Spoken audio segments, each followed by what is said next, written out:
सुखदेव जी महाराज कहते हैं तन मनस का, आज गोपियों के महाराज मन भी कृष्ण हो गए हैं।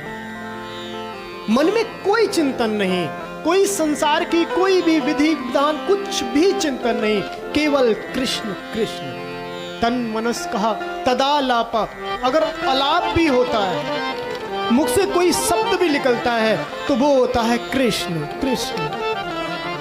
तदालाप तद विचेष्टा, गोपियों की जो क्रियाएं हैं, जो कर रही हैं, वो प्रत्येक क्रिया प्रत्येक चेष्टा कृष्ण को पाने के लिए है।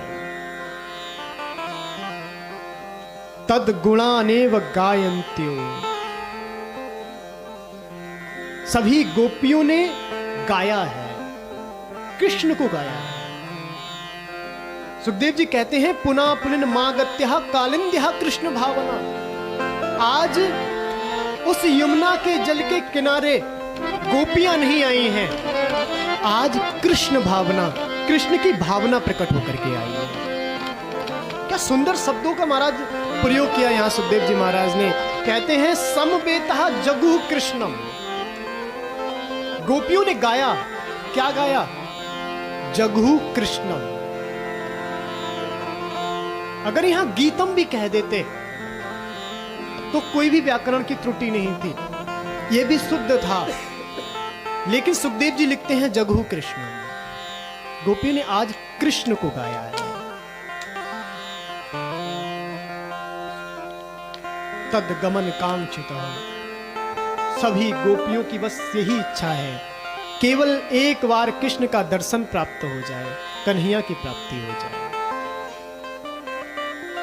ये जो गोपी गीत है इसमें 19 अध्याय 19 श्लोक है। भागवत के प्रथम स्कंद में भी 19 अध्याय हैं, उसका नाम है पोषण लीला। भागवत के षष्ठ स्कंद में भी 19 अध्याय हैं, उसका नाम है अनुग्रह लीला। आपका अधिकार हो,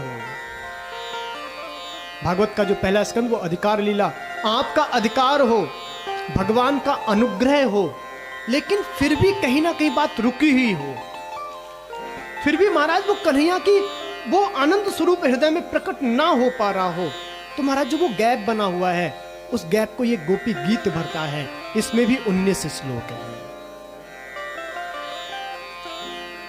सभी गोपियों ने बड़े प्रेम भाव विभोर होकर के वो गीत गाया है। और सुखदेव जी महाराज कहते हैं गीत नहीं, कृष्ण को गाया है, कृष्ण गाया है उन गोपियों ने। गोपियां आंखों में अश्रु भर करके कहती हैं जयति ते धिकम जन्मनः ब्रज। पहला तो मानो ये जयति कह करके मंगलाचरण किया है, हे कन्हैया जय हो, आपकी जय हो।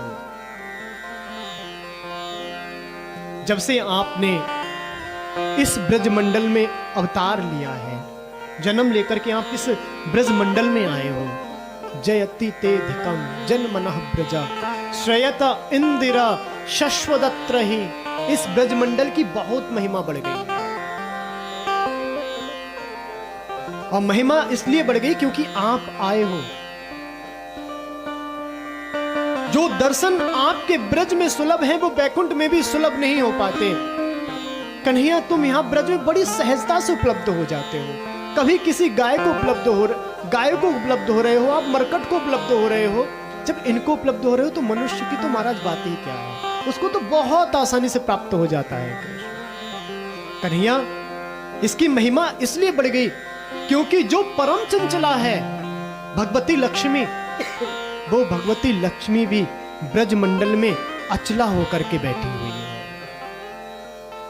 उसने अपना चांचल्य स्वभाव छोड़ दिया है। हे कन्हैया, मुझे हम कोई बहुत बड़ी कामना लेकर के आपके पीछे नहीं आए हैं, कृष्ण दर्शन लालसा। हे कन्हैया हमें प्राप्त हो जाए, बस हमारे मन में एक कामना है, आपका दर्शन हमें मिल जाए। कन्हैया हम आपकी बिना मोल की दासी हैं, आशुल्क दासिका।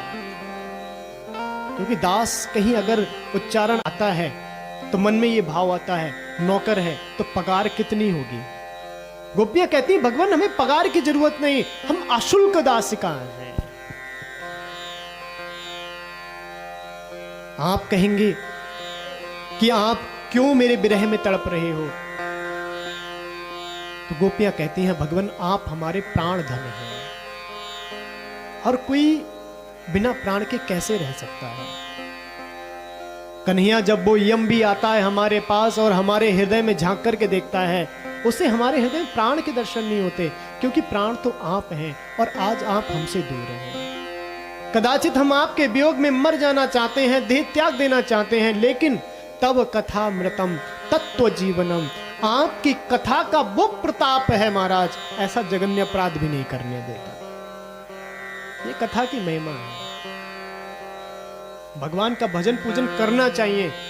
एक मन में भाव रहता है कि हमसे ऊपर भी एक सत्ता है, कोई विपत्ति आए, कोई कष्ट आए तो भाव बना रहता है भगवान हमारे साथ है, हमसे ऊपर की एक सत्ता हमारे साथ चलती है, मन व्यथित नहीं होता।